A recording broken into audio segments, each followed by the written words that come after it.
கொண்டு விட்டாங்க. ஆக இந்த தேர்தலில் இப்ப நாம் இந்த தொகுதி நன்றாக இருக்கிறது.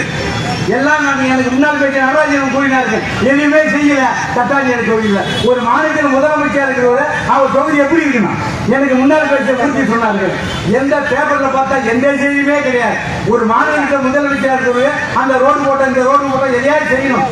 கிட்டத்தட்ட திராவிட முன்னேற்ற கழகத்தினுடைய மாநில அமைப்பாளராக இருந்து கொண்டு விடிநீர் தொகுதி கிட்டத்தட்ட 500 கோடி ரூபாய்க்கு வளர்ச்சி பணி செய்திருக்கிறார்கள் எங்களுடைய மாநில அமைப்பாளர்கள்.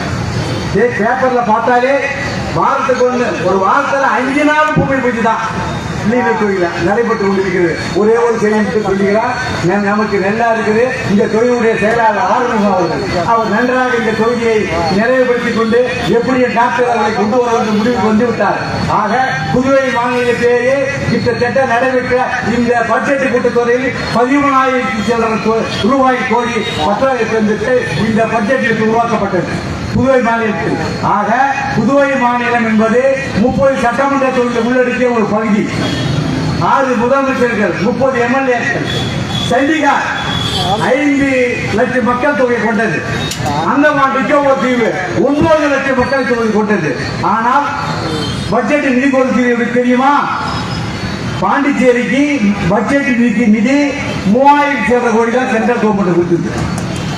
ஆனா 30 சட்டமன்ற தொகுதியை உள்ளடக்கிய ஒரு தொகுதிக்கு, ஒரு மாநிலத்துக்கு 3000 கோடி.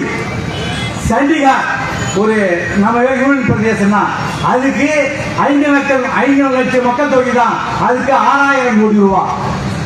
அந்தமான் நிக்கோபார் தீவு அது ஒரு யூனியன் பிரதேசம், அதுக்கு 9,000 கோடி. ஆனா ஏன்னா அவர் இங்க நாட்டில் பிஜேபி சொன்னீங்களே, இங்க தேவையான பாலகம் ஓடுனீங்களே, மொத்த பட்ஜெட்ல 3000 கோடிக்கு கொடுக்குறீங்க. ஒரு பட்ஜெட்டை ஒரு மாநிலத்தில் சட்டசபை இல்ல ஒரு மாநிலத்துக்கு 6000 கோடி 9,000 கொடுக்குறீங்க. என்னதான் பண்றீங்க?